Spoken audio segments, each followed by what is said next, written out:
The ALABASTER Almanac. The arrival of table. Not every package announces what it contains. Some packages sit on your doorstep and... Gumbo Dupree, after the third day. Standing in the kitchen, looking at the guest room door. The arrival, a Tuesday in November, just after lunch. Table arrived on a Tuesday in November, which was, in the experience of Our Lady of Perpetual Bewilderment, the precise kind of Tuesday that produced arrivals, not the dramatic arrivals of crisis or visitation, but the quiet, lateral kind that appeared in the middle of an ordinary afternoon, like a footnote that turned out, on inspection, to contain the whole point of the text. It arrived on foot. The weather had the moist, insistent quality of a Louisiana November, performing itself relentlessly at full commitment, the kind of cold that soaked through layers, with the patient ruthlessness of something that had all the time in the world and was in no particular hurry to let you know it was winning. The kind of damp that worked itself into the bones of an able body, the way grief worked itself into memory. Gradually, then completely. The figure, chewing the distance between the gate and the door, did so, with the tilted, jaunty unhurriedness of something that had walked many roads in many weathers, and had developed, through that accumulation, a complete indifference to the discomfort of arrival. The discomfort was simply the last stretch of a long journey, and the last stretch, however it presented, was still the last stretch. This was notable because the nearest bus stop was 6 miles south on Route 9, and the nearest town with any form of transportation infrastructure was the neighbouring town of Delacroix, 12 miles north, and the weather had been doing the specific Louisiana November thing of being cold in the Fay. That cold felt like a personal commentary rather than a meteorological condition, damp, sideways, insistent, the kind of cold that worked itself into the bones with the methodical patience of something that had all day and no particular hurry. It came up the long drive in a trench coat. The trench coat was the colour of old mustard, not the jaunty, confident yellow of something chosen with enthusiasm, but the baked, tarnished yellow of something that had been through a number of situations and had absorbed the evidence. It reached below the knees of a figure that was tall, genuinely, remarkably tall, the kind of tall that reorganized a landscape when it entered one, and was belted at the waist with a knot rather than a buckle, which was either a fashion decision or evidence that the buckle had been lost at some earlier point in the coat's complicated biography. Below the coat, boots, dark, dry, old, the leather worked to the specific patina of something that had covered a significant amount of ground. Above the coat, a face. The face was, and this was where the description became genuinely difficult. Not for lack of features, but for lack of the usual categories that organise features into a legible identity. The face was astonishing in its ambiguity. Not androgynous in the contemporary decorative sense, not the curated betweenness of a person who had constructed a presentation with care and intention. Something older than that. The bones of the face had the historical quality of a thing that predated the conversation about what a face was supposed to announce about the person behind it. The jaw was strong. The eyes were the specific grey of water under an overcast sky, not blue, not green, not the warm grey of stone, but the cool, deep, depthless grey of something that was the same colour all the way down. Table was, in the immediate phenomenological sense, mysterious in the way that certain very old things were mysterious, not through concealment, not through deliberate withholding, but through sheer accumulation. Too much had happened to it. The accumulation of too much was its own form of opacity. You could not see through it, not because it was hiding, but because it was thick with history. It was tall, the way a wasteland was tall, not building tall, not person tall, but landscape tall. The kind of height that reorganized your sense of scale. Standing next to it, Youngblood, who was himself not short, had the whimsical, ill-advised feeling of being in a landscape he had not been in before and had not brought the right maps for. The sensation was, paradoxically, not unpleasant. The insane thing, the truly astonishing thing, was that it was also somehow tender. The tall, mysterious stranger with the grey eyes had a quality of tenderness around the eyes below the inward-pressing crow's feet, the tenderness of something that had seen a great deal and had not become hard from it, which was either marvellous or a tremendously sophisticated performance of marvellousness. And this, precisely, was the conundrum. The crow's feet around the eyes were extensive, not the crow's feet of age, which spread from the outer corner in the familiar radiating lines of accumulated expression. These were different, deeper, at the inner corner, moving not outward, but inward, toward the eye itself, as though something had been pressing from the inside for a very long time. It had no luggage. It had no bag. It had, in the left breast pocket of the mustard coat, a folded piece of paper, and in the right breast pocket, something that made a faint sound when it walked, a sound that was not metallic, and was not organic, and was somewhere in between, the sound a thing makes when it has been carried for a long time and has developed, through that carrying, a frequency of its own. It stopped at the gate.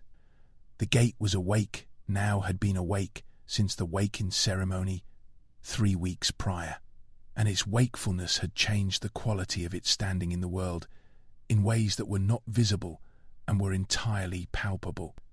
You felt the gate now, the way you felt a person in a room before you saw them.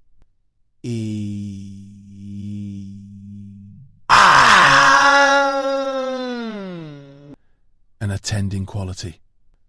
The figure stood at the gate for exactly 45 seconds. This was the amount of time Youngblood clocked from his position near the bonsai garden, where he had been doing maintenance work and had gone still the way he went still when something required the full, quiet attention of a person who understood that some first impressions were actually final assessments waiting to be confirmed. Then the gate opened. Not because anyone opened it. It opened. Youngblood looked at the gate. He looked at the figure.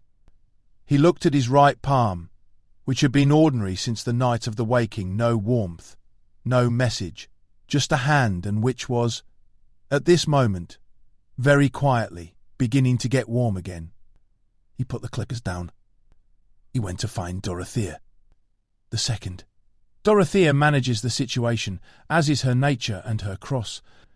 Dorothea was in the call centre when Youngblood found her, reviewing a staffing rotation with the focused, administrative efficiency of a woman who had made a life's work of converting chaos into schedule. She had her clipboard. She had her reading glasses pushed up on her head, where they lived when she was working, rather than reading, which was most of the time. She had a cup of tea that had gone tepid while she wasn't paying attention, which was the perennial fate of hot beverages in her vicinity. Youngblood described what he had seen in the specific, ordered sequence he used when relaying information that required careful handling, starting with the observable facts, moving to the interpretive observations, and ending with the thing that defied either category and needed to be named directly. "The gate opened by itself," he said. Dorothea looked at him over the rim of her clipboard. She had the expression of a woman who had been receiving improbable information for long enough that the improbability itself no longer registered as a separate sensation, the improbability, and the information arrived together now as one unified thing. And the unified thing was simply the next thing. "Has it come up the drive?" she said. "Slowly," Youngblood said. It's not hesitating exactly. It's moving at the speed of something that has been moving for a long time and is arriving at a destination that it knows is the right destination and is not in any hurry to perform that knowledge.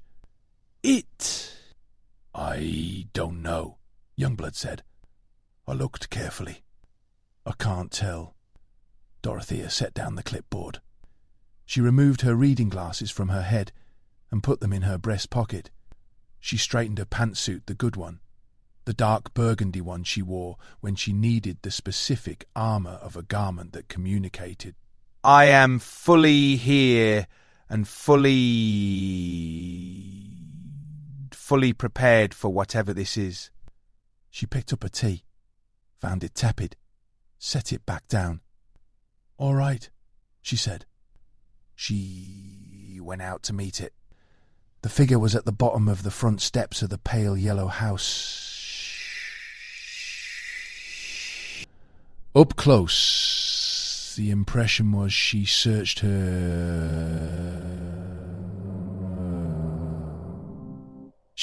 her considerable interior catalogue of human types and presentation categories, and encountered for only the third time in her 67 years a genuine gap in the catalogue. There was no equivalent. Not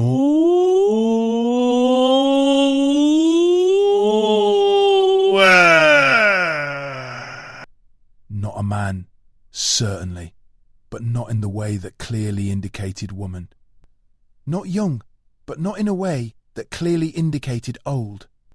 Tall. The weir building was tall, not aggressively, not competitively, just structurally, as though the height was low-bearing, rather than decorative.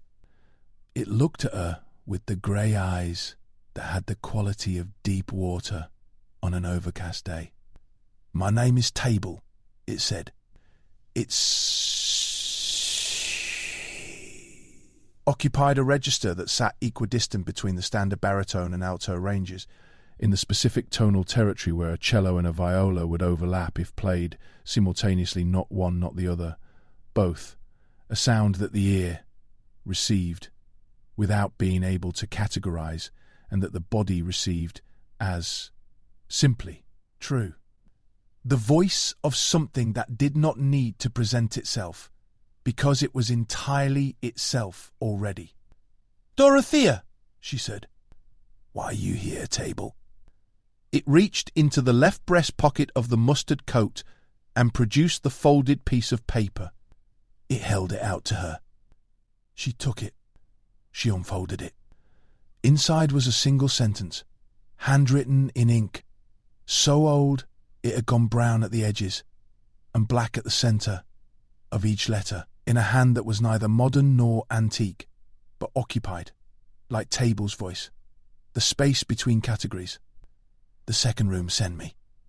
Dorothea looked at the paper for a long time. She looked at Table. "Come inside," she said. "I'll make coffee." Table followed her up the steps with the unhurried, evenly spaced pace of something that had been walking for a very long time and had finally arrived somewhere it had been told to go. At the door, it paused. It looked back at the gate, which was still as it had been before the waking, and yet differently still, with the quality of something that had done a thing, and was now attending to the consequences of the thing. Dorothea held the door. Table went inside. Tilda, Tilda, Tilda. The room Dorothea put it in was the small guest room at the back of the second floor of the pale yellow house. This room had, over the years, hosted an irregular parade of guests that the convent grounds had generated or attracted. The occasional diocesan representative, two separate individuals who had arrived in states of emergency and needed a temporary base from which to manage their emergencies, a woman named Serafina Marchand, descendant of the museum founder, who had stayed for 3 weeks the previous spring while conducting research at the museum, and who had left behind, on the nightstand, a paperback copy of the complete works of Jacques Cousteau that nobody had moved since. The room was small and clean and arranged in the colour scheme that Dorothea had given it when she'd furnished it. Beige walls, dark brown wooden furniture, the dresser, the nightstand, the simple wooden chair in the corner, and the bedspread and curtains in a deep burgundy that she had chosen because the combination of these 3 colours produced, in her experience, a room that felt both restful and serious. A room that said, "You are welcome here, and this is not a frivolous space." The beige and dark brown and burgundy of a room that had intentions. Table stood in the centre of it for a moment. It looked at the walls. It looked at the dresser. It looked at the nightstand with the Jacques Cousteau book and seemed to register it with the very specific quality of recognition. Not, "I know this book, but something prior to that. I know why this book is here." It looked at the window, which faced the bonsai garden, and, beyond it, the tree line, and the distant invisible direction of the chapel in the woods. It set the mustard coat on the wooden chair. Beneath the coat it was wearing dark trousers, a white shirt with the cuffs rolled twice, no jewellery, no watch. The shirt had been washed so many times it had achieved the specific quality of very old cotton, not worn out, not threadbare, but softened to the texture of something that had moved through a lot of water and a lot of drying and had arrived at a state of such thorough laundering that it had become paradoxically clean in the foundational sense. On the left forearm, visible now, with the cuffs rolled, there was a tattoo. Dorothea, standing in the doorway with the coffee, looked at it before she looked away, which was the polite acknowledgement that she had seen it without the impolite implication that she was staring. What she saw in that brief, correct interval, a single word in a font that was small and evenly spaced and old, running along the inside of the forearm from wrist to elbow. The word was Tracer. "The bathroom is at the end of the hall," Dorothea said. "Dinner is at 7. If you need anything in the interim, Youngblood is generally somewhere on the grounds." "Thank you," Table said. "The Cousteau book is available if you'd like it," Dorothea added. She was not sure why. "I know," Table said. Dorothea left the coffee on the nightstand. She pulled the door, mostly closed.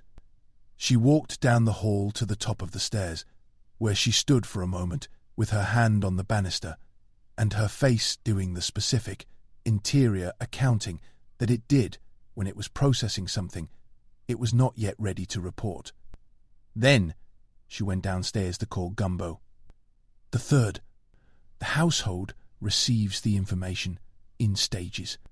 Gumbo's wrists did not like it. He had been vouching in the private court of his own assessment for the possibility of a benign explanation since the moment Dorothea had described the mustard coat and the grey eyes and the paper with the second room's instructions. He was not banishing that possibility.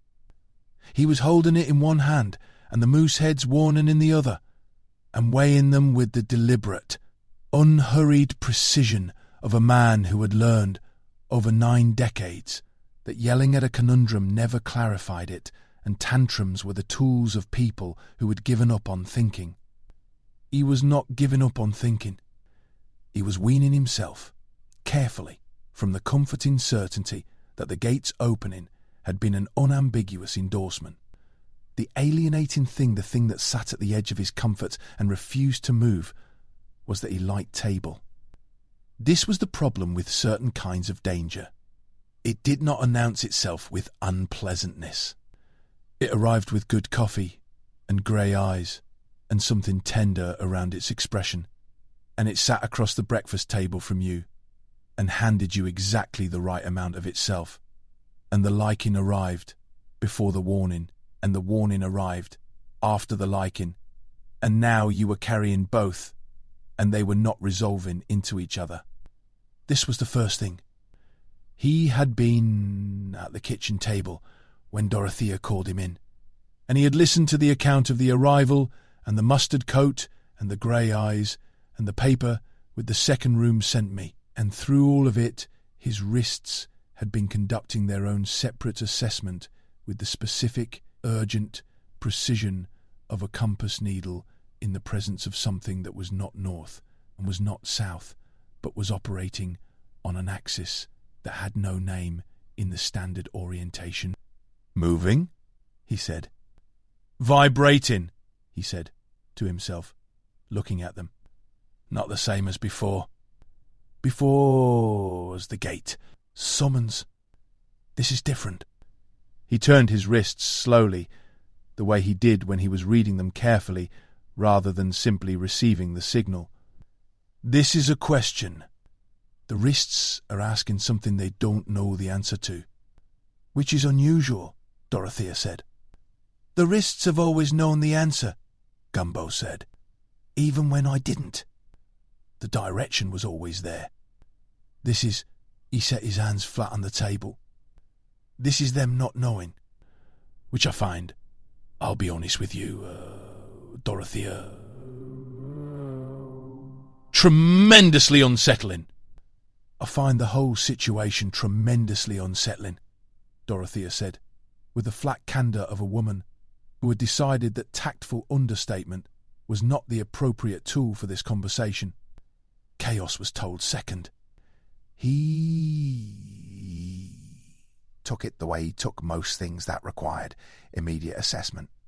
With a brief, complete stillness, the stillness of a person collecting all available information before committing to a response, followed by a single question. "Did the gate invite it, or did it invite itself?" "The gate opened," Youngblood said. "Table didn't touch it." "Those are two different things," Chaos said. "Yes," Youngblood said. "Did the gate open approvingly, or did it open because it had to?" "I don't know," Youngblood said.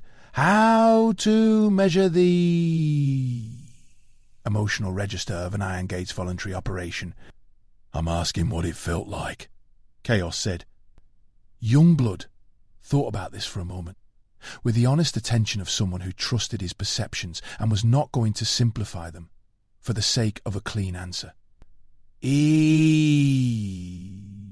"Bell," he said carefully, like a door opening for someone it had been told was coming. Not welcoming, not alarmed, just acknowledging.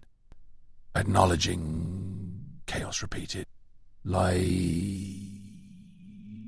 "Custom. Like when you stand for someone entering a room because that's what you do when that person enters. Not because you're glad or not glad. Because the protocol requires it." Chaos looked at his right hand. Warm. Not yet a message, but the warmth that preceded messages, which he had come to understand as the between states, equivalent of a notification. Something is incoming. Prepare to receive. "I'm going to the museum," he said. "Today?" Youngblood said. "Now," Chaos said. Interlude. The call centre during the arrival. For completeness. While all of this was happening at the Pale Yellow House, the call centre at Our Lady of Perpetual Bewilderment was conducting its ordinary operations with the ordinary staff, which included 12 temp workers who rotated on a schedule that Clotilde managed with the precision of someone playing three-dimensional chess with human availability, a woman named Maggie, who had been on the permanent staff for 4 years and who functioned as the office's informal wellness consultant, distributing supplements and recommendations with the generous certainty of someone who had found the magic potion for every available ailment and was constitutionally unable to keep the discovery to herself and Amber, who was no longer new but had not yet arrived at the stage of employment that could be called veteran, and who was, on this particular Tuesday afternoon, zones out at her terminal in the specific way that Clotilde had specifically warned everyone not to do. Amber was zones out because she was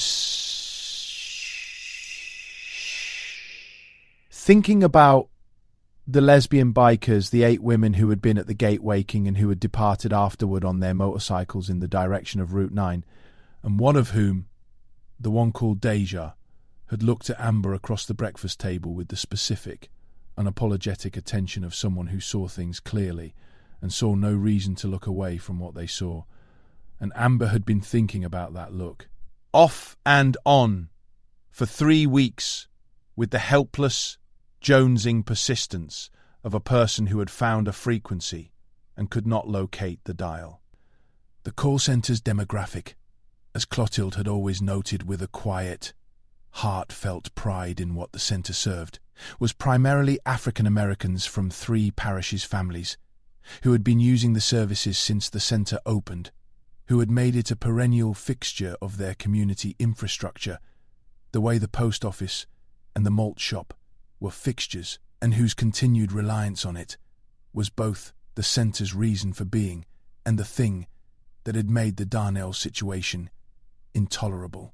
You could not fund a sacred trust with compromised money and call it fine.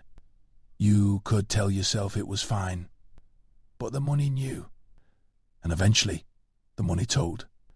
Maggie was currently nudging everyone toward a mindfulness practice she had encountered at a retreat in the neighbouring town of Covington, which she described as a misguided notion that had turned out not to be misguided, which Amber privately rated as the most accurate description of anything she had ever heard. The mindfulness involved breathing and a cola and a very specific sequence of movements that Maggie called the elasticity protocol, which sounded like something a physical therapist had named at 3 a.m, but which Amber had found on the 3 occasions she'd tried it, actually produced a sensation of genuine necessity relief in the upper back. She was not going to tell Maggie this. Maggie did not need additional confirmation of her wellness expertise. Clotilde was told third by Youngblood in the call centre at 3 p.m. She was sitting at her desk on the floor, both feet down, the recent weeks of cardiac recovery having produced in her a genuine, earned, thoroughly non-ironic appreciation of the simple fact of being seated at sea level, and she listened to the account with the focused, still attention of a woman receiving information that confirmed something she had already intuited, without yet having evidence for. "The second room sent it," she said. "That's what the paper said." She was quiet for a moment. "Ralph," she said. "I haven't told him yet." "Tell him last," Clotilde said. "Once Ralph knows, the processing phase is over and we are in the commentary phase, and I need the processing phase to last at least through dinner." "Understood," Youngblood said. "And Youngblood," she said. "Yeah. Zone in, not out. Whatever this is, we need everyone's full attention. No zoning out in the call centre. No going vague and mechanical and performing the routines while the interior goes somewhere else. We need to be paying attention." She looked at the Mona Lisa print on the wall above the credenza, the dollar store frame, the small reproduction, the permanent, infuriating, paradoxically comforting suggestion of knowing everything and being fine with it. "Easier said than done," she added. "Usually," Youngblood agreed. The fourth, chaos at the museum. The Moosehead does not equivocate. Marcus, the docent, was waiting for him. The taxidermy room on a Tuesday afternoon had the quality of a wasteland that had once been a fortress, the fortress of Seraphina's original vision, the sanctity of genuine attention, now reduced to its bones, the bones of the bobcat, the bones of the tapestry of the founding settlement on the south wall, the bones of the institutional hint of something that had once mattered and was still mattering in this room, for reasons that had nothing to do with the admission fee. The print of old intention was still in the walls. The room still knew it was for something. The pinned butterflies knew. The Moosehead certainly knew. Marcus had been collecting alpine specimens on the side, small pressed wildflowers from the higher elevations, sent by a correspondent in Colorado, which he kept in a flat case behind the docent desk and brought out on slow afternoons. It was his version of what Youngblood did with the crocheting, the small, patient, evenly spaced act of making something with his hands while his mind ran its larger operations. He had, in the week since Chaos's first visit, added a Davenport clover and a heat lamp cactus cutting to the collection. Neither was alpine. But the corresponding category in his system was things that survive conditions they weren't designed for, and the alpine case had the most room. Not at the entrance at the far end of the natural and wonders room, standing below the Moosehead with his arms crossed and the expression of a man who had been expecting this visit and was relieved. It had arrived before the museum closed rather than after, because what happened after closing hours in the taxidermy room was something he had stopped investigating and started simply accommodating, the way one accommodated a neighbour whose habits were unusual but not threatening.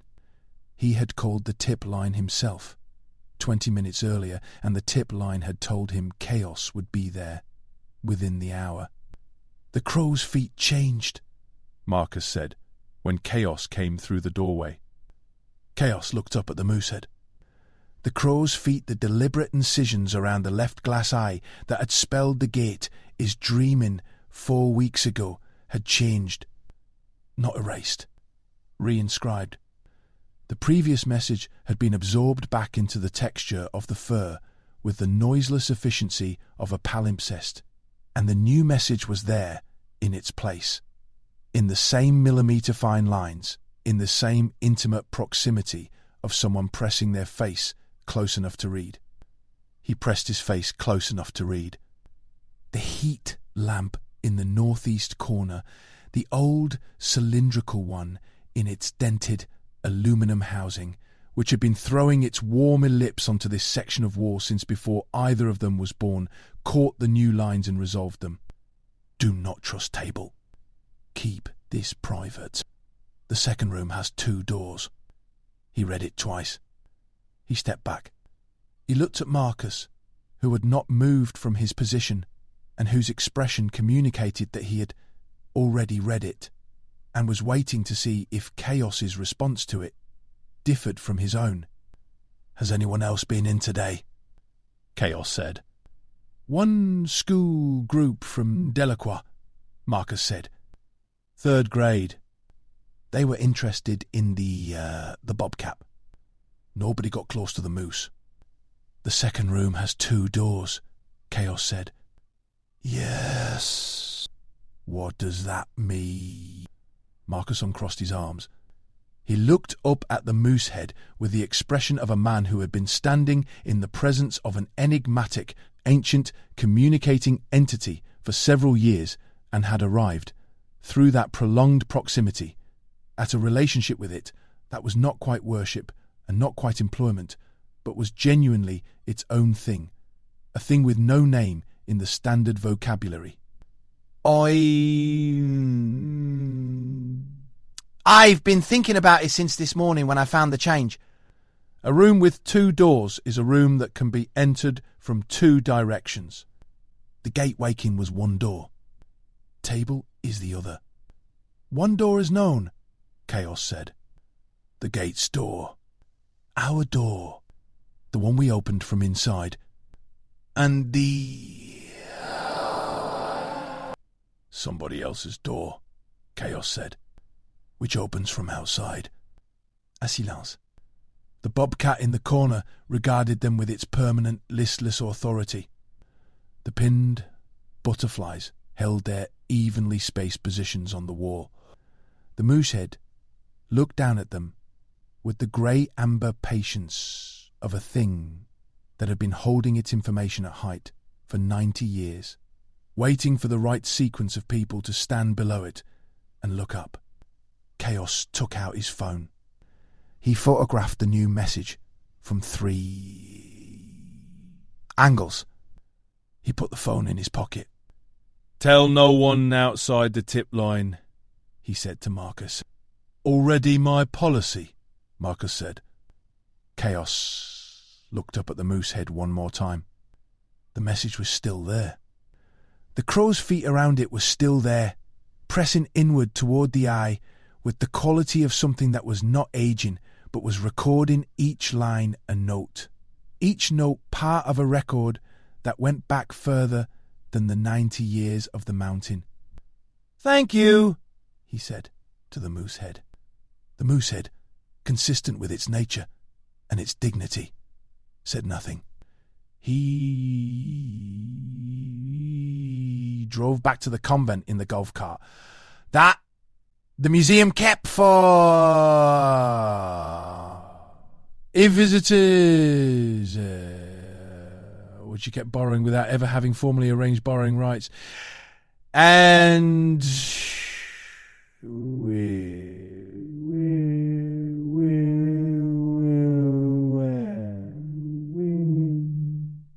Marcus kept not mentioning because the golf cart's presence in the parking lot was, at this point, a form of institutional acknowledgement.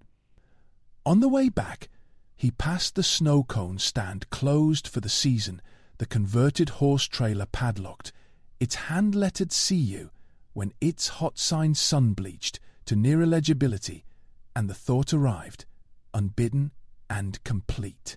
"Do not trust Table." He parked the golf cart. He sat in it in the parking lot for a moment, looking at nothing in particular. The thing about a warning, he thought, was that it changed every subsequent experience of the warned against thing. He was going to go back to the convent and sit across the dinner table from Table and know something about Table that Table did not know he knew, and the knowing was going to be a second skin over everything that happened at that table, a mask of ordinary attendance over a structural wariness, and he was going to have to wear the mask well enough that Table did not see through it. He was, he noted, 17 or 20 or whatever age he currently was. He had been wearing masks since considerably before that. He drove back. Dinner, 7 o'clock, the long table, everyone present. Table came downstairs at precisely 7. Dorothea had told it, by leaving a folded set of towels on the bathroom shelf on day 2, that the household's silent understanding about guests was, "Your privacy is yours, the kitchen is open, dinner is at 7, and everything in between is your own arrangement." She had communicated this through the towels and through the dry economy of a single sentence. Anything you need is in the cabinet above the sink, and had trusted that the message was received, because Table had the quality of someone who received messages efficiently and stored them with care and did not require repetition. Table's clothes, in the 3 days since its arrival, had not changed except in the rotation of the white shirts, of which there appeared to be 2, and the mustard coat, which it wore outside and not inside, old-fashionedly observant of the distinction.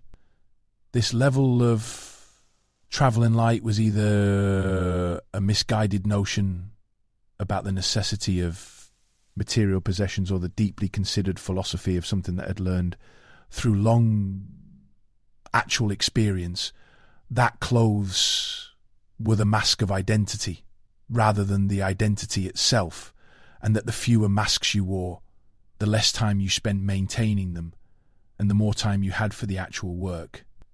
Not a 6:58, not a 7:02, at the specific stroke of 7, which communicated either an unusual relationship with punctuality or an equally unusual relationship with the household schedule, since Dorothea had mentioned dinner at 7 once, in passing, while leaving the coffee on the nightstand.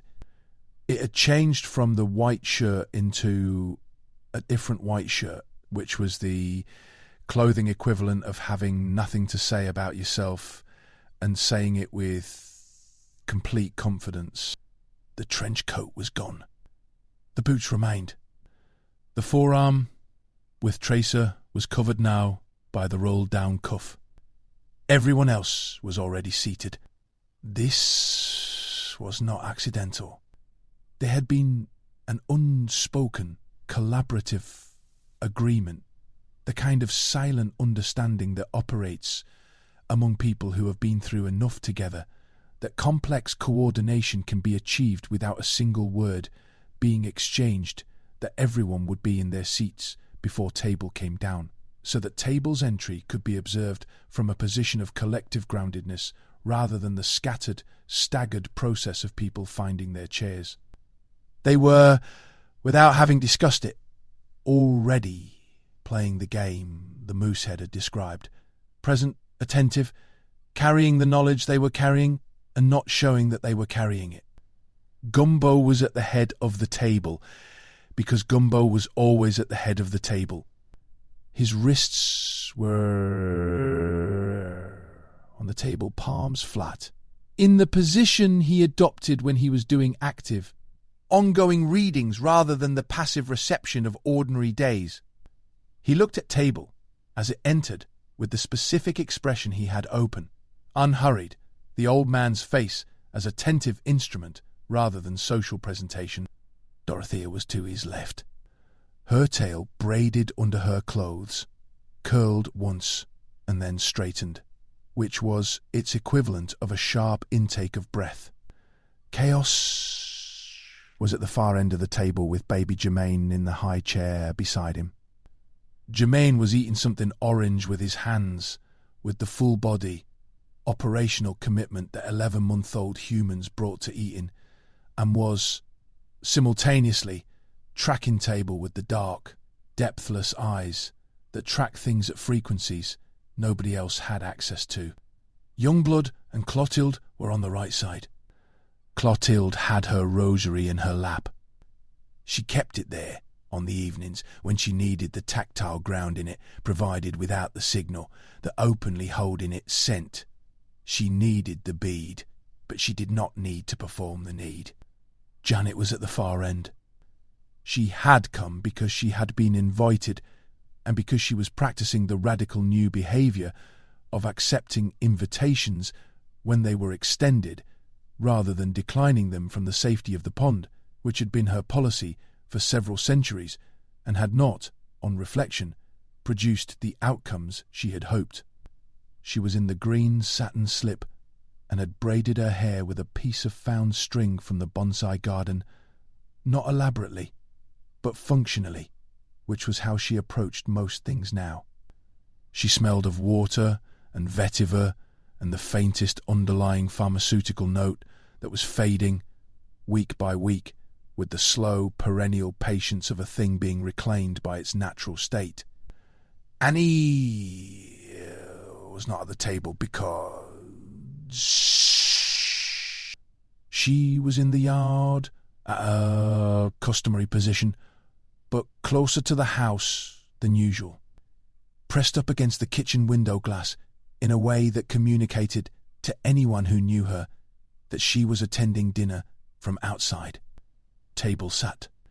It sat in the chair that had been left for it, the chair at the centre of the long side, equidistant from Gumbo and Chaos, facing the window, and it put its hands flat on the table and looked at the group with the grey, deep, depthless eyes and said, "Thank you for having me." The table said nothing for a moment. Then, with the orchestrated naturalness of people who had agreed to appear natural. "Of course," Dorothea said. "Welcome," Gumbo said. "Shoo," Chaos said.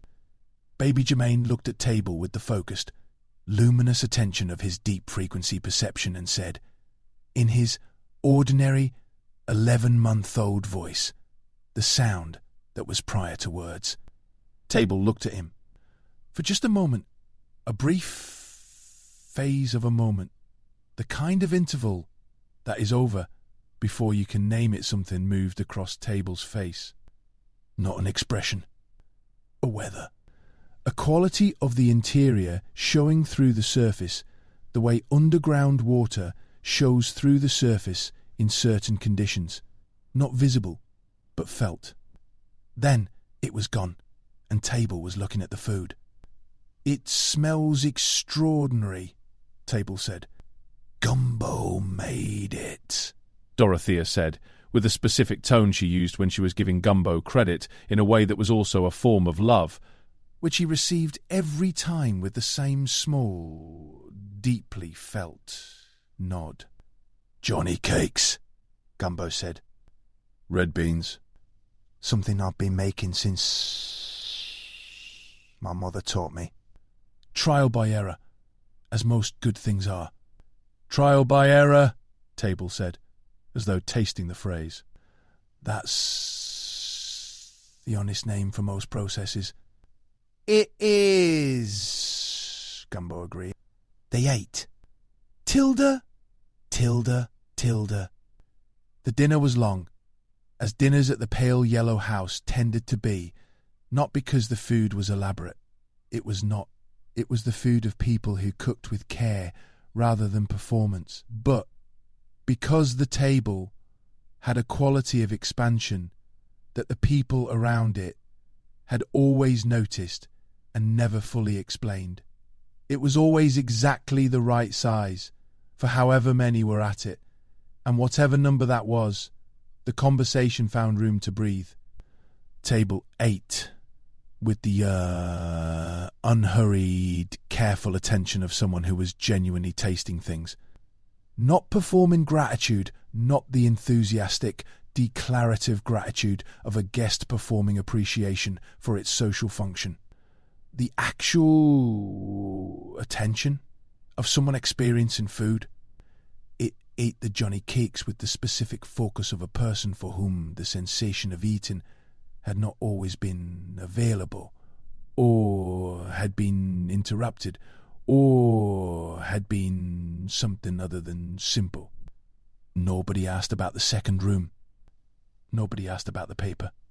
These were the things they were not going to ask tonight, which was the other shared understanding that required no words. The information they already had was not the information that would be served by direct inquiry.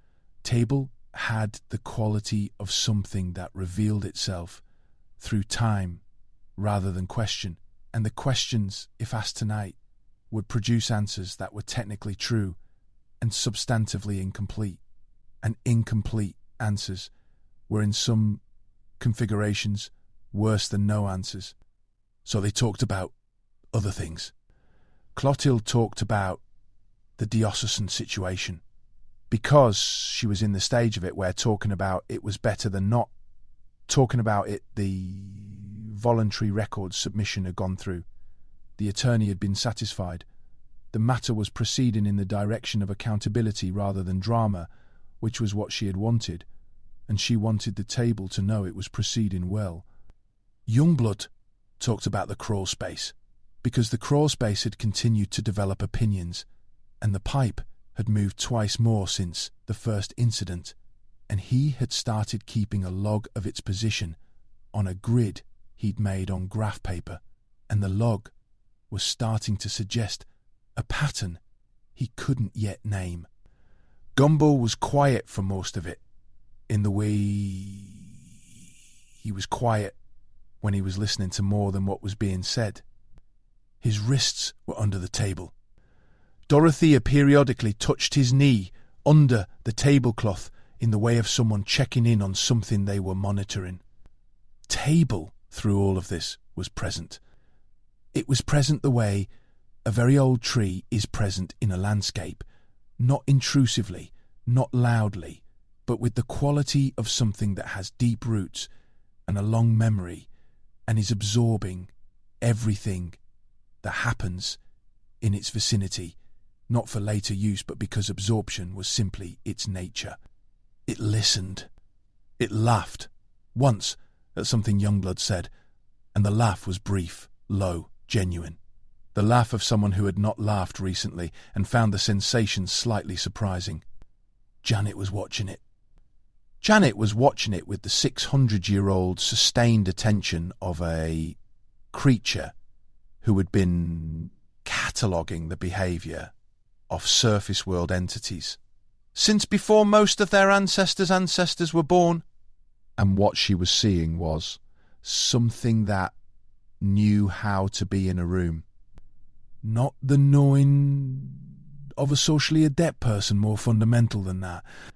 The knowing of something that had been in many rooms over a long time and had studied the art of presence to a degree that had made the study invisible. It was not performing naturalness, but it had rehearsed naturalness so thoroughly that the rehearsal was no longer distinguishable from the thing itself, which was, Janet thought, operating her most nuanced assessment protocols, the specific quality of something that was very, very good at exactly one thing. She looked at her plate. She ate her Johnny cakes. She said nothing. V.I. What Ralph said, since IT could not be prevented indefinitely, Clotilde had managed to keep Ralph uninformed until 8:45 p.m, which was, in any assessment of the effort involved, a tremendous organisational achievement. The achievement ended when Table passed Ralph's perch on the way to the kitchen for a glass of water. Ralph looked at Table. Table looked at Ralph. Something happened in the interval between those two looks that none of the subsequent witnesses could fully describe, because none of them had been watching Ralph with the specific attention that would have captured it. They had been watching Table. What they could reconstruct afterward from available evidence was Ralph, who in the entire catalogue of his behavioural history had never voluntarily ended a staring contest with any entity that had initiated one with him, was the first to look away. He looked away, and he said nothing. Table continued to the kitchen. Chaos, who had been coming out of the kitchen with a dish towel and had therefore witnessed the exchange from 3 feet away at eye level, stood in the kitchen doorway and watched Table fill a glass of water from the tap and drink it with the complete, ordinary, unhurried motions of a person getting water, and thought. Ralph looked away first. Later, when Table had gone upstairs, he went to Ralph's perch. "What was that?" he said. Ralph was preening. He preened for a long time before he spoke, which was unusual. Ralph's standard interval between a question and a response was the time it took to formulate the response, not the time it took to decide whether to give it. The preening was the second category. "Table," Ralph said finally, "is an entity." "Yes," Chaos said. "I want to be careful about that word," Ralph said. "I've used it loosely in the past. I mean it precisely now." Table is not a person who is unusual. Table is not a human who has been through things that have changed the register of their presence. Table is an entity that is currently occupying the form of something that moves through the world in trousers and a white shirt. The form is real. The person is not the whole of what's there.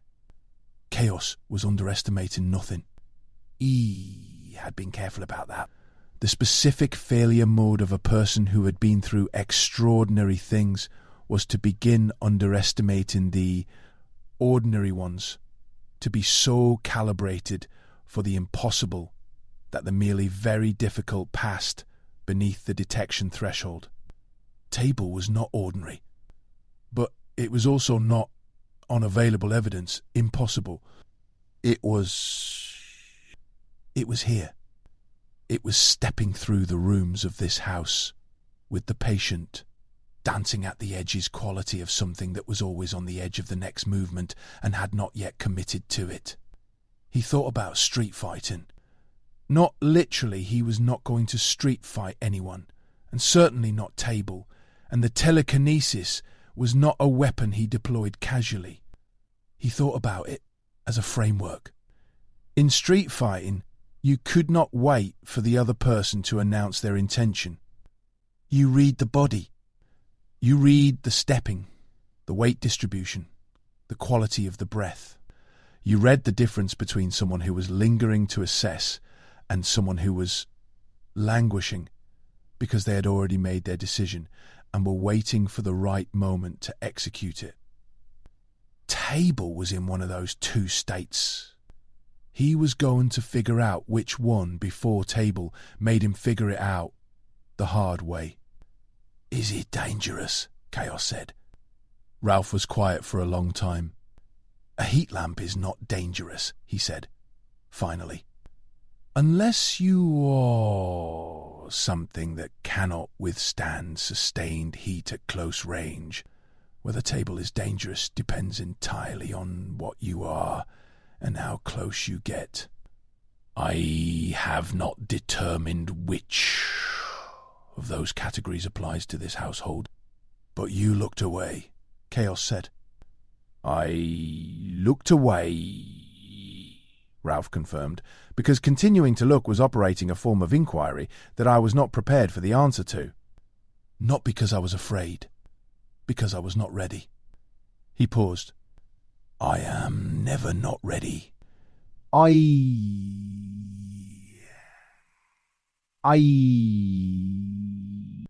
He went back to preening. Chaos went upstairs. He paused outside the guest room door, which was closed, beneath which the faintest possible sliver of light indicated that Table was awake. From inside the room, very quietly, so quietly that he could not be entirely certain he was hearing it, and not imagining, it came a sound. It was not words. It was not music, exactly. It was a humming.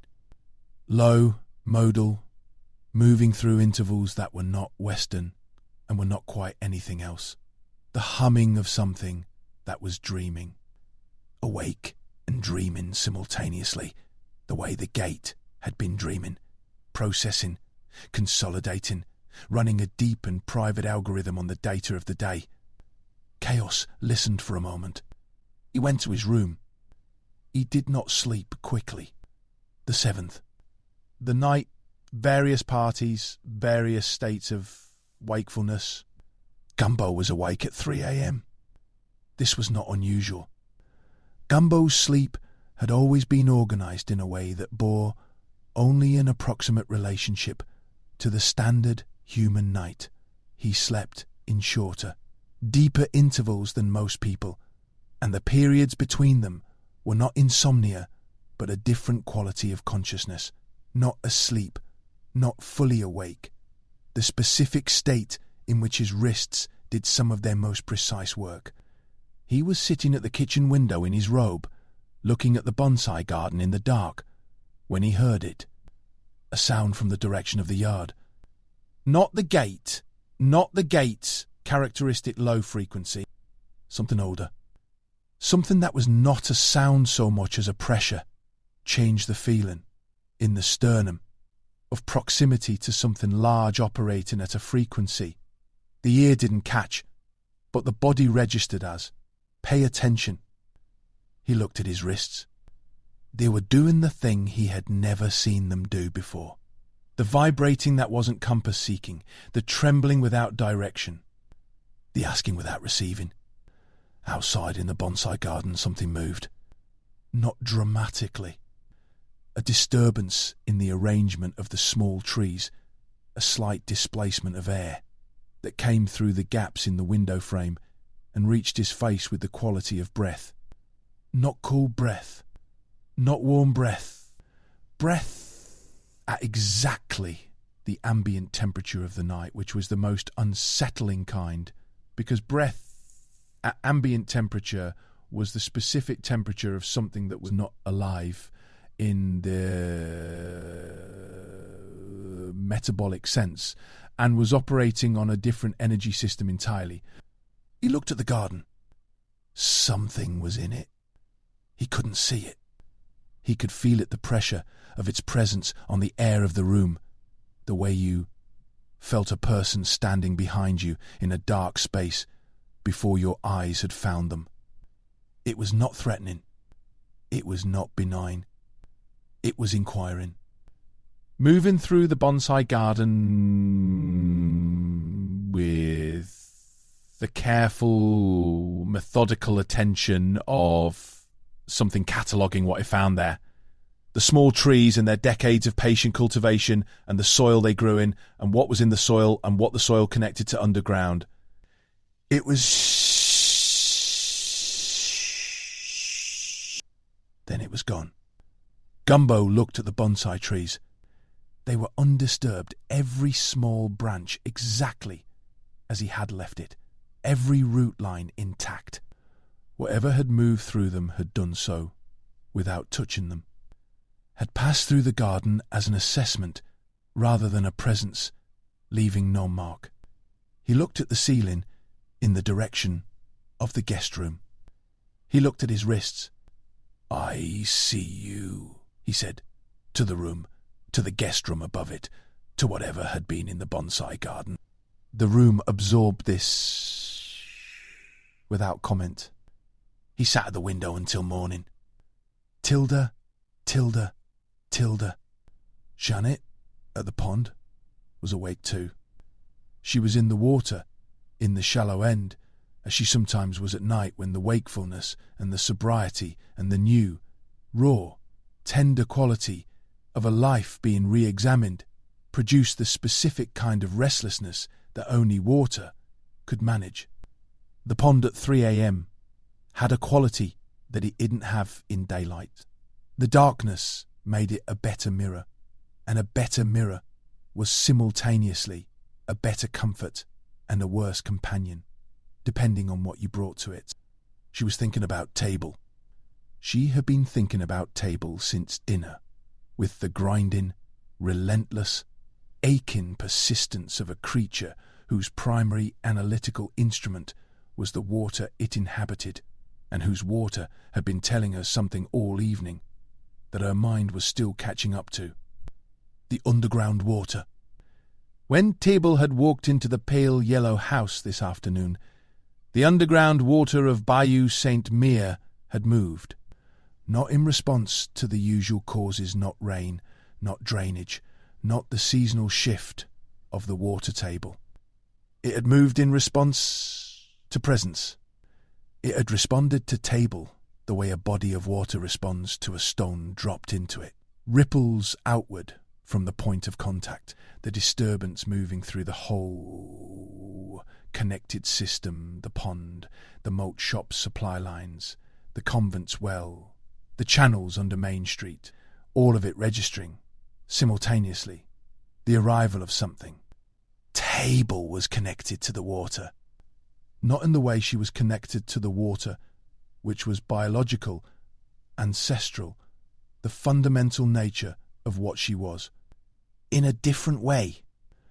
A way she didn't have a word for, because she had never encountered it before, which was significant, because she had 600 years of encountering things and had developed a fairly comprehensive vocabulary.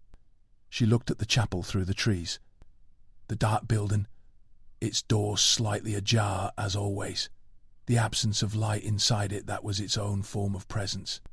"Why, you are," she said, not to the chapel, not to the night, but to the underground water that connected her pond to every water source in Bayou Saint-Mere, including the well at the pale yellow house where Table was sleeping. The water moved. It did not answer, but it moved in the specific way of water that has received a question and is in its patient, depthless, endlessly circulating way, considering it. She stayed in the pond until the sky began to change. The 8th. Morning. Table at breakfast. And what gets confirmed? Table was at the kitchen table when Gumbo came down at 6. It had made coffee. This was... Gumbo stood in the doorway of the kitchen for a moment, taking in the scene. Table at the table, 2 cups already poured, the coffee made in the specific way that Gumbo made it. Strong French press, the grounds measured by the same aluminum scoop that had been on the counter since 2009, with the easy, familiar competence of someone who had made this coffee before, or who had simply, by some means, Gumbo could not immediately account for, known how to make it the right way. "You know my coffee," Gumbo said. "I know," Table said.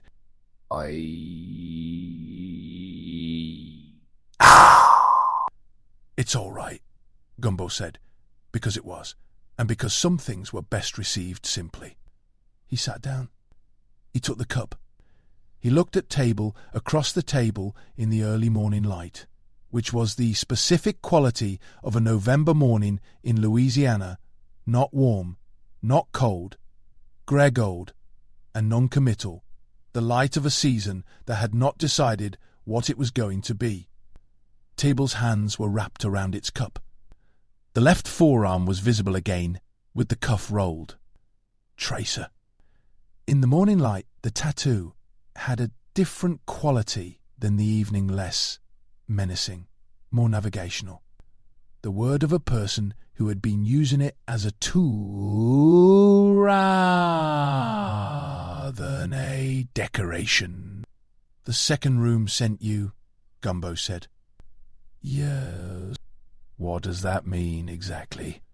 Table looked at the window, at the bonsai garden in the early light, at the small trees with their patient decades of cultivation, their controlled wildness, their aesthetic of endurance. "The second room," Table said, "is not a room you enter. It's a room you are in when certain conditions are met. You were in the first room, you know, the first room. The gate is its threshold. You woke the gate.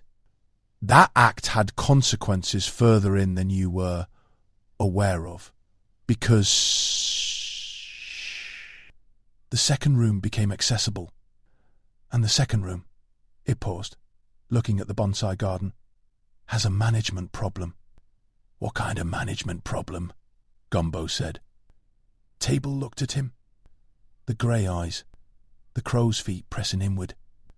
The face that existed outside the standard categories of age and gender, and had the quality, in the morning light, of something that had been described accurately once, and the description had been ancient.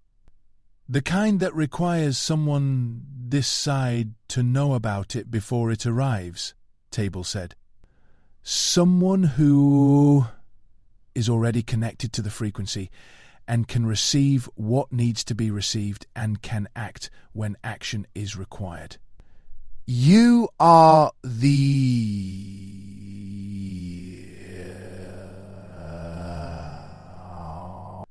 possibly the hemisphere." Gumbo received this the way he received most large statements, without visible reaction, absorbing it through a process that was internal and complete, and would produce a response when the response was ready. "Are you the problem?" he said. "Or are you the notice about the problem?" Table looked at him for a long moment. "That," it said, "is the right question." It did not answer it. Gumbo looked at his wrists. The asking quality was still there, the asking without receiving, which he had been carrying since Table arrived. It had not changed. Whatever Table was, whatever it contained and whatever it served his wrists had not decided. They were still asking. "More coffee?" he said. "Please," said Table. He poured it. Tilda! Later, while the household was waking the sounds of it coming down from upstairs in the staggered, organic sequence of a house full of people with different morning rhythms chaos caught Youngblood in the hall. He showed him the photograph of the Moosehead message on his phone. Do not trust Table. Keep this private. The second room has 2 doors. Youngblood read it. He read it again. He handed the phone back, without a word, which was the only appropriate response to information of this specific kind in a hallway of a house containing the subject of the information. 2 doors, he said, very quietly. 2 doors, Chaos confirmed.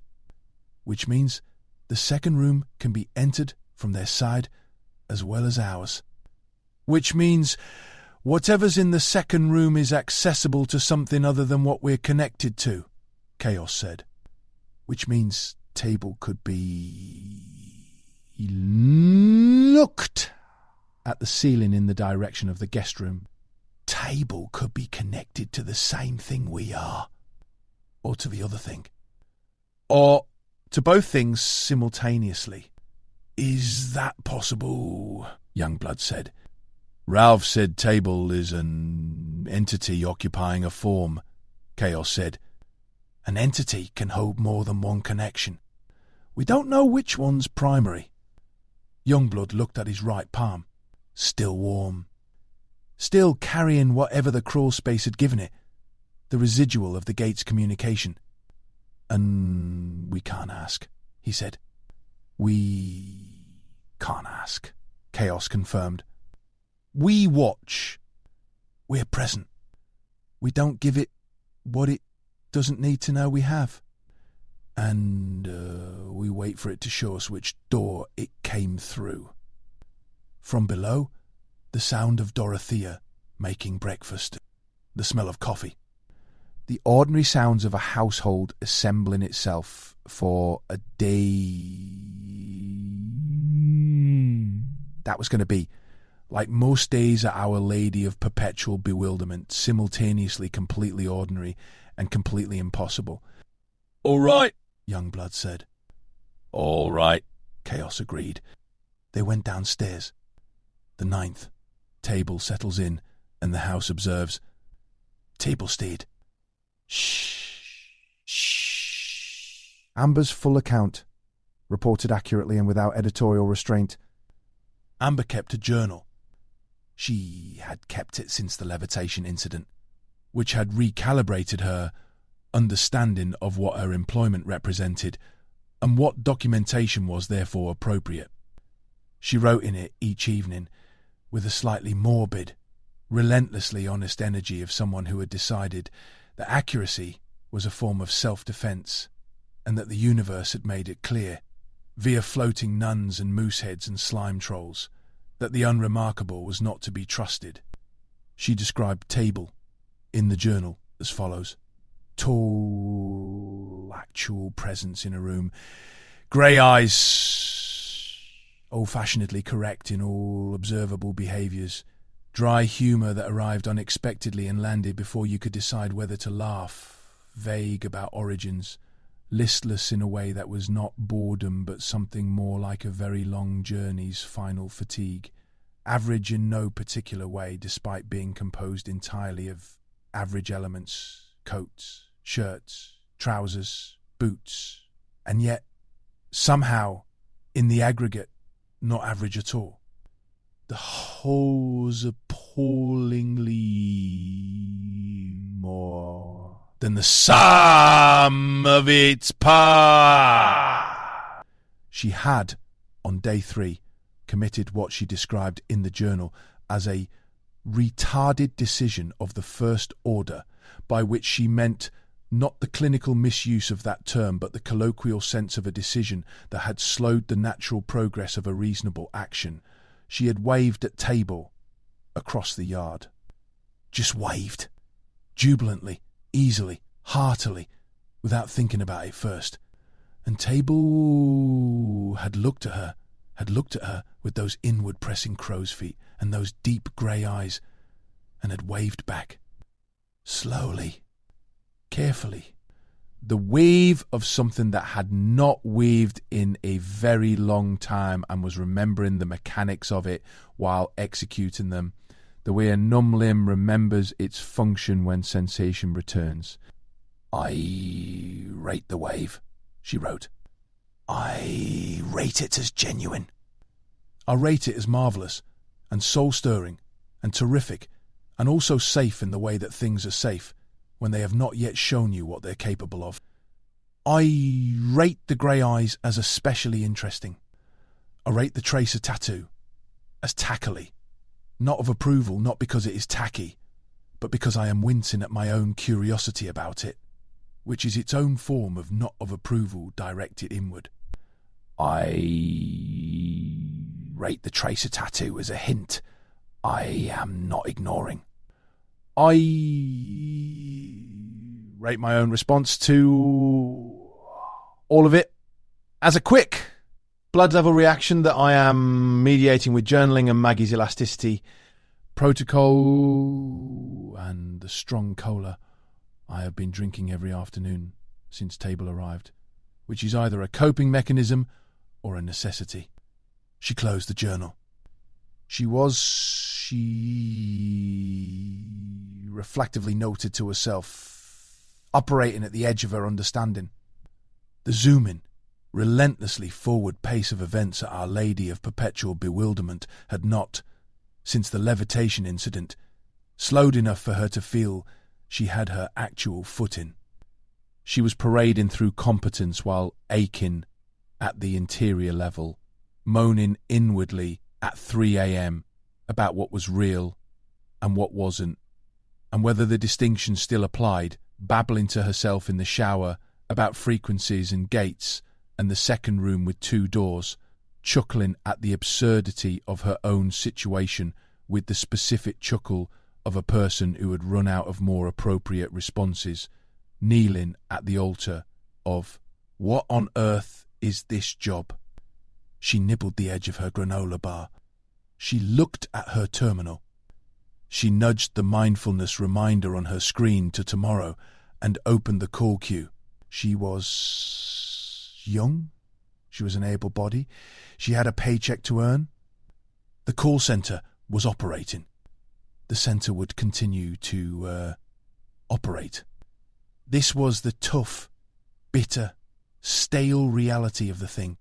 Work continued, regardless of the metaphysics, and there were heaping quantities of both, and she was, for now, neededly, loudly, unretirably present for all of it. 14 calls later, she looked up from her terminal and found that the sun had gone behind the trees and the room had acquired the specific quality of late afternoon golden light that made even the institutional carpet look like something someone had chosen. Elevating in its way. The light was elevating, not the people, not the terminals, but the room itself, lifted briefly into the register of the beautiful by the angle of the autumn sun. She closed her call queue. She was, she thought, going to need a much larger journal. This was, in retrospect, inevitable.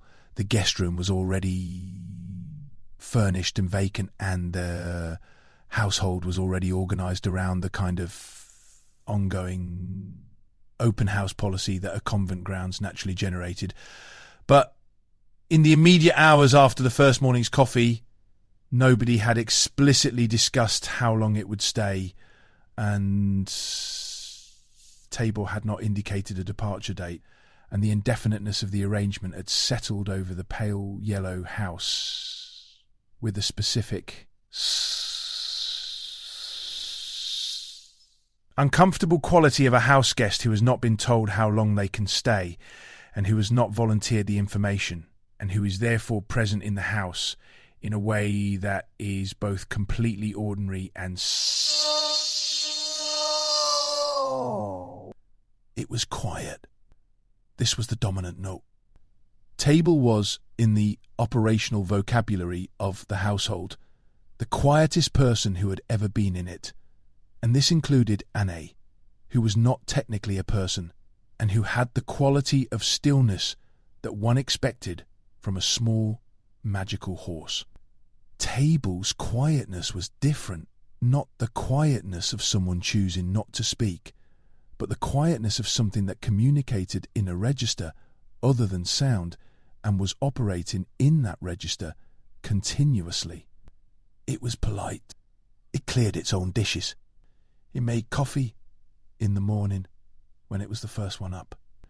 It thanked people for things in the specific functional way of someone for whom gratitude was a practical rather than ceremonial. It walked the grounds. This was what Youngblood logged in the notebook he had started keeping.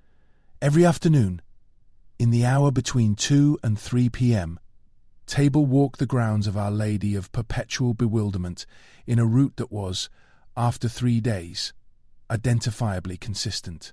From the pale yellow house to the call centre, pausing at the door but not entering, to the bonsai garden, where it spent approximately 8 minutes standing among the small trees in a posture that was not quite appreciative and not quite analytical, but occupied the space between them, to the orchard west of the church, where it touched the bark of 3 different trees, always the same 3, always in the same sequence, to the gate, where it stood for 5 minutes, facing outward and back. It never went toward the chapel in the woods. "It knows the chapel is there," Youngblood said to Clotilde on day 3. "It has to know. You can see the tree line from the orchard, but it doesn't go toward it. It's not avoiding it," Clotilde said. "Avoidance has a shape. This doesn't have that shape.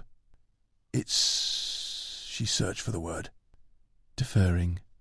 The way you defer a visit to the most important room until you're ready for it."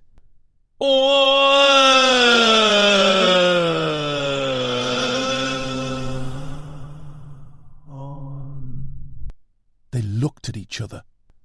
Clotilde put her hand flat on the credenza. The cash box was gone, removed, as part of the accountability process, replaced by a proper ledger that was open and accessible, and not festering with anything. The Mona Lisa print was still above where the cash box had been. Permanent, infuriating, completely at ease with everything. "We watch," Clotilde said. "We watch," Youngblood agreed. Baby Germain was, through all of this, the most directly attentive member of the household. He tracked Table with his eyes, whenever Table was in the same space, not with the anxious, reactive attention of a child responding to a threat, but with the calm, investigative attention of something that had another set of data about Table than the household's visual and behavioural observations, and was cross-referencing it continuously. He had not spoken in the deep voice since Table arrived. Whatever the brief phase access was doing, it was doing it internally rather than outwardly, which Chaos found more interesting than reassuring. On the 4th evening, he put Germain down to sleep and stood in the baby's doorway, looking at the small face that was processing, even in sleep, the occasional expression that moved across it in the REM cycles, not the random twitching of an infant dreaming, but something more directed, and he thought, "You know something. You've known it since the first dinner." He thought, "I wish you could tell me." He looked at the ceiling, in the direction of the guest room. He thought, "I'm going to find out anyway." X. What Janet understood from the water before anyone else. It was Janet who found the tracer. Not the tattoo, the thing the tattoo referred to. The actual tracer, which was not a line of ink on a forearm, but a signal in the underground water, a specific, repeating, non-random frequency that had been introduced into the watershed at the precise moment Table had stepped through the gate and had been moving through the underground channels ever since, describing Table's movements above the surface the way a thread describes the position of a needle in fabric. Not the needle itself, but its trail. She had been feeling it since the first day, and had been cataloguing it with the patient, meticulous attention of a creature who had been the keeper of this watershed for 600 years, and knew the difference between water doing what water did and water doing what something else was doing through water. The fumigating quality of the tracer signal, its chemical, insistent, room-clearing presence in the water, was something she'd spent 2 days growing accustomed to, the way a nose grew accustomed to smoke, not by the smoke diminishing, but by the nose reveling in its own adaptability. The growling undertone beneath the signal's surface frequency was new, as of day 3. Not hostile, but present in the way that a warning was present in certain sounds, the mouldy, lingering bass note of something that had been stored in the wrong conditions for too long, and was now announcing its discontent through the medium of a low, persistent, soul-level rumble. The jiggling of the signals edges the way it stepped and then stepped back, needing something it was not quite reaching. Always almost touching a resonance that kept evading it told her that Table was searching. The signal was not a tracker. It was a dowsing rod. Table was using the water to find something that was in or near the water, and the soaking, aching quality of the search, the desperate, relentless, dancing quality of a frequency that had been looking for a long time, told her that whatever it was looking for was not something Table had recently lost. The tracer described Table's route with perfect accuracy. She followed it from the pond, sitting in the shallows at dawn, both hands pressed flat on the floor of the pond, her 600-year-old nervous system extending through the water into the Kung Soster, the way a musician's ear extends into a piece of music, and it told her, there, at the bonsai garden, there, at the bonsai garden, there, at the orchard, there, at the gate, back to the house. But it also told us something else. A second frequency. Below the first one, subtler, older the frequency of a response. Something, somewhere further in the water system, was receiving the tracer and responding to it. The response was faint, at the edge of what even she could detect, but it was there. Regular, rhythmic, coordinated. The response of something that knew it was being tracked and was tracking back. She sat in the pond for a long time after she found it. She thought about the Moosehead's message, which Chaos had not told her, but which the underground water had delivered to her in its own way. Not in words, but in the quality of the signal. The frequency of, be careful. The frequency of, this is not what it appears. She thought about Table's hands on the coffee cup, early morning, the tracer on the forearm, the grey eyes with their inward-pressing crow's feet. She thought about the second door. She got up from the water. She walked to the edge of the pond. She looked at the chapel.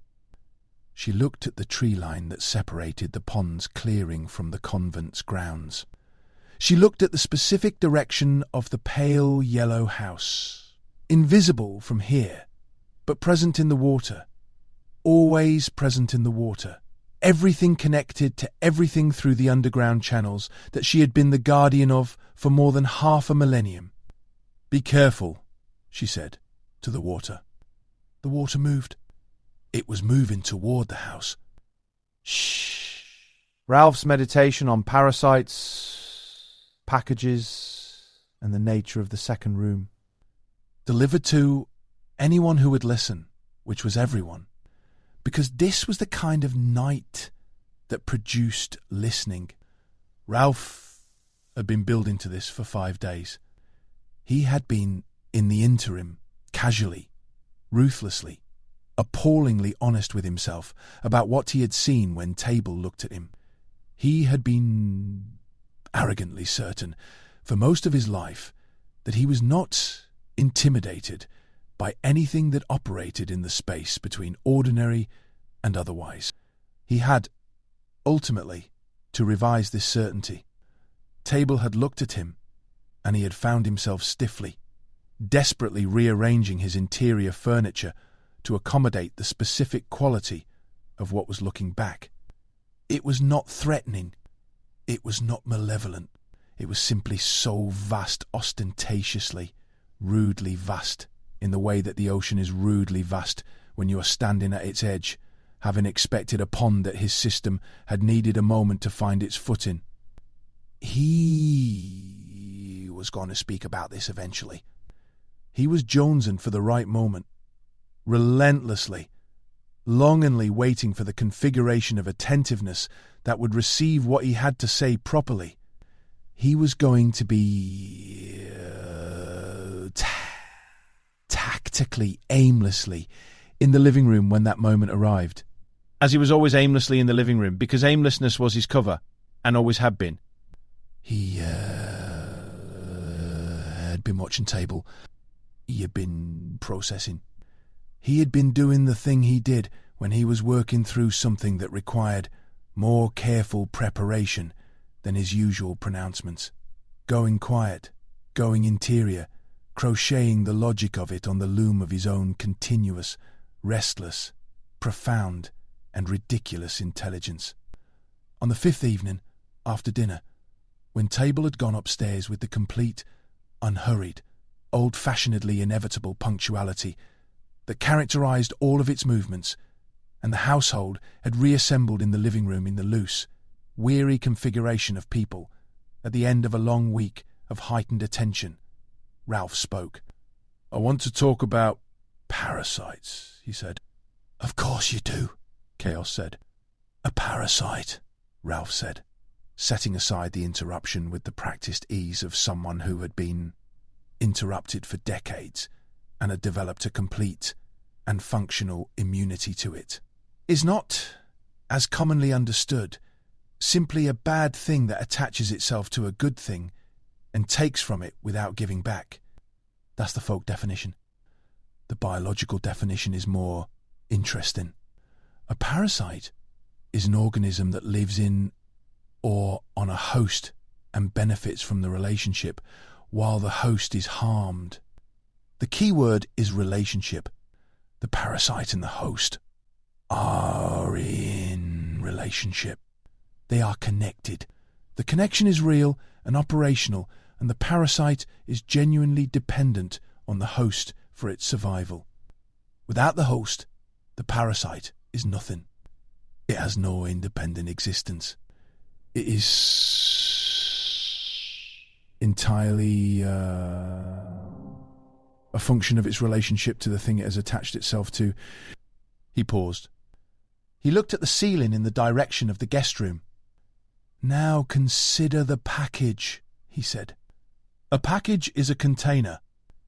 A container that has been sent from somewhere to somewhere else, carrying something inside it. The container is not the content. The package is not the gift. The question to ask about a package is not what it looks like on the outside, not the trench coat, not the mustard coat, not the white shirt, not the grey eyes, but what it was sent to deliver, and by whom, and to what address." "Table is a package," Gumbo said. "Table is a package," Ralph confirmed.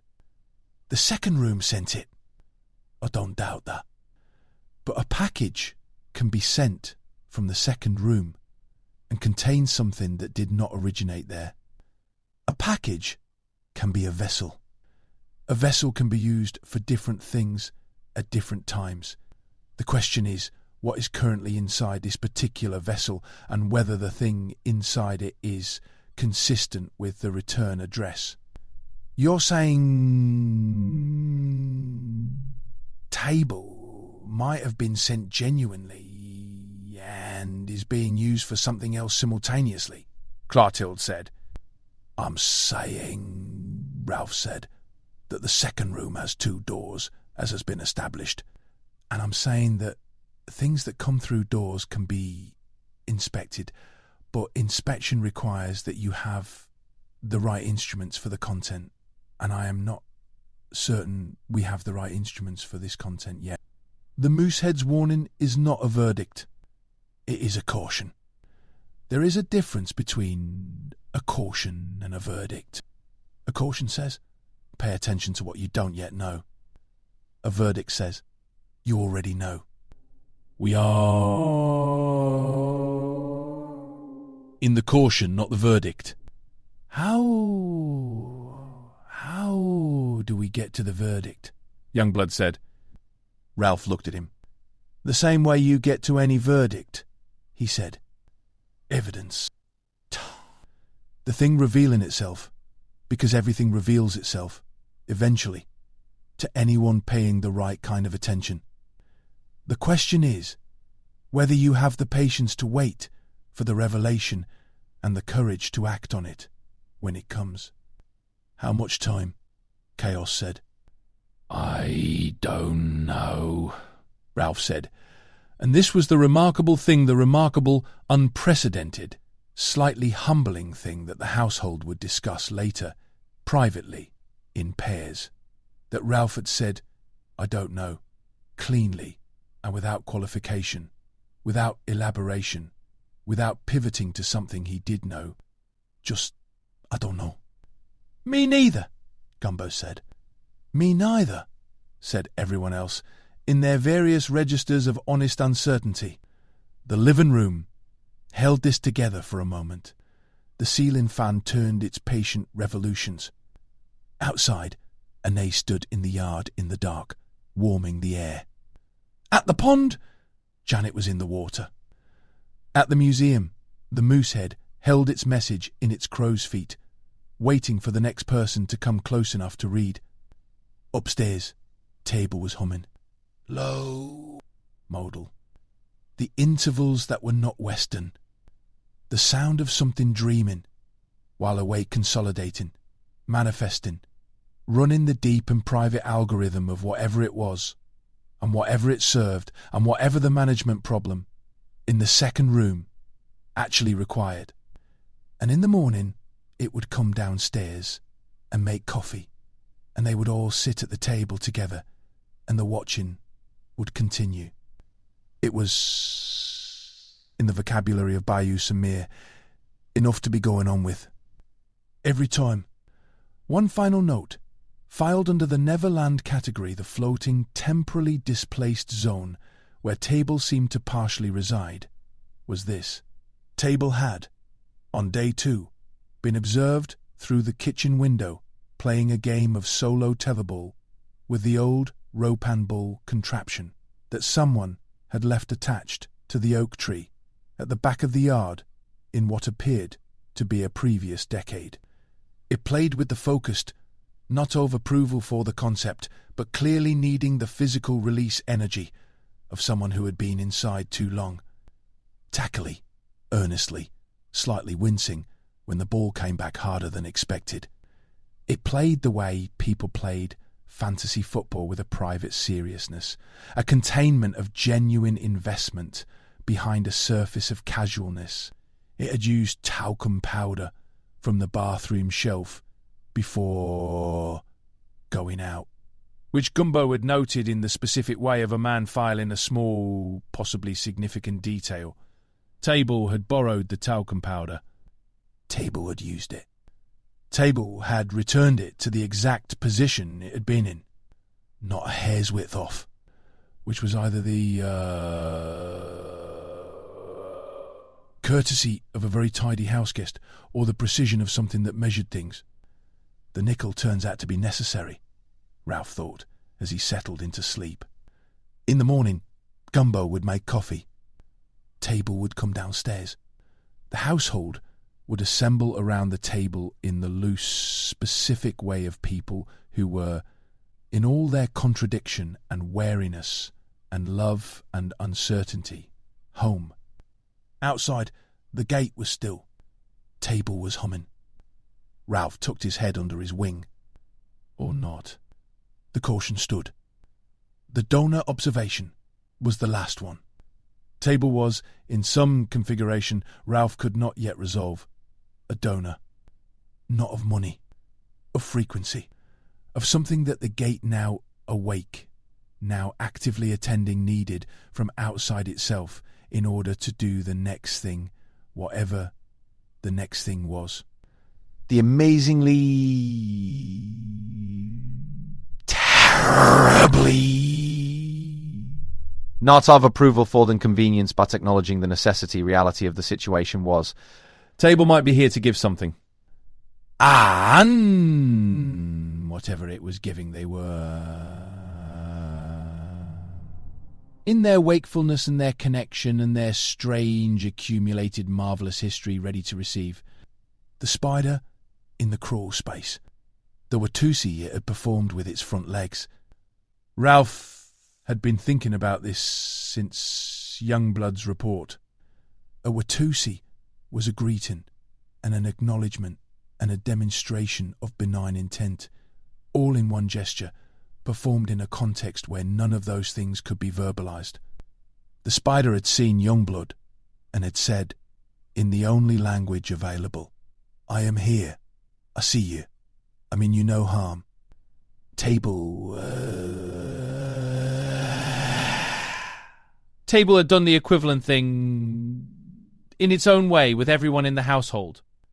the wave at Amber, the coffee for Gumbo, the patient, carefully unhurried presence at dinner, the not going toward the chapel, the restraint of something that understood the sacrosanct nature of what was in the woods and was tactfully, mazes navigatingly, not yet approaching it. The Isle of Capri was, in Ralph's taxonomy, the wildcard category, the things that didn't fit, the free testing observations, the olfactory inputs, the automated, systematic, background hum things that weren't significant individually and were significant in aggregate, the bine field phenomena, the caca observations, the things that were simply unpleasant facts about the situation that needed to be acknowledged without being dramatized. Table smelled of something that was not cologne and was not sweat but occupied the register between them, the faintly offensive, terribly specific smell of a being that had been in close proximity to the second room for a long time and had absorbed something of its atmosphere. That was the cocker, not a moral judgment, just a fact. The sacrosanct thing, the thing Ralph was most careful about was the possibility that this was fine. That table was exactly what the second room had sent it to be. The opener of conversations, the nudge toward necessary things, the entity that arrived at the right moment in the right form with the right, quietly disruptive energy to move a household of extraordinary people from the first room into the readiness for the second. In which case, the Moosehead's warning was not, do not trust this thing, but rather, pay attention to how trust operates in its presence. Don't give it what it hasn't earned. Don't withhold what it hasn't forfeited. The caution of the sacrosanct. Handle with care, which was not the same as handle with suspicion. The drink mixer. Table mix things. Put people in proximity to information, to each other, to themselves, without appearing to do so. A drink mixer did not flavour the drink. It created the conditions for the flavours to combine. 3 days of table in the house, and Gumbo had told Youngblood the lineage story. Clotilde had started the letter to the diocese. Janet had come to dinner. These things had been approaching for a long time, and Table's presence had been, somehow, the activation energy. The sacrifice of the catalyst. It did not change, but it changed everything around it. The nickel observation, something cheap and durable and necessary in a pinch. Not the main currency, not the landmark denomination, but the one that made the whole system function because of its ubiquity and its overlooked quality. Table was the nickel in this situation, not the protagonist, the enabling element. He had also been thinking about the whipping boy structure, the old European practice of punishing a proxy rather than the actual source of the infraction, because the actual source was untouchable. If Table was a package from the second room, then Table might be the deliverable rather than the delivery agent. The contents might be separate from the container, in which case the caution was not against Table specifically, but against whatever Table was delivering. And the delivery mechanism was Table's presence, and the delivery address was here.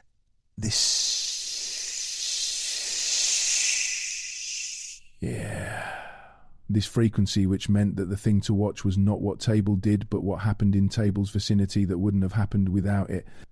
The pigsty observation, he elaborated to himself, was about enclosure.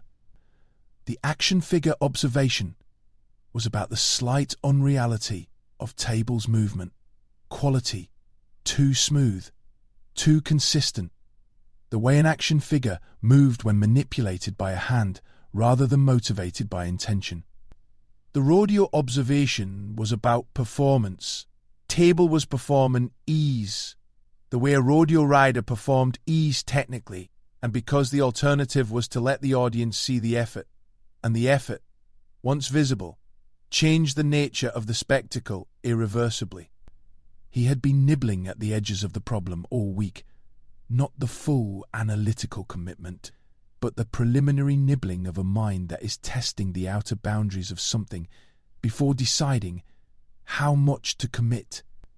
The igloo model was his preferred framework for Table, structurally sound from the outside, cold at its core, built entirely from the material of the environment: white shirt, trousers, boots, grey eyes, the busted coat, but fundamentally hollow, in the way that all shelters were hollow, the hollowness being the point, the thing that made the shelter functional rather than a failure. Ralph resumed his taxonomy later that same evening, when everyone had gone to bed, and the house was as quiet as it ever got, which was not very quiet, because the gate was awake, and the bonsai garden was, as always, doing whatever the bonsai garden did at night that produced the faint, perennial sound of leaves moving in air that was not technically moving. Appendix 2, Section She. Ralph's taxonomy continued unbidden. End of Chapter 1.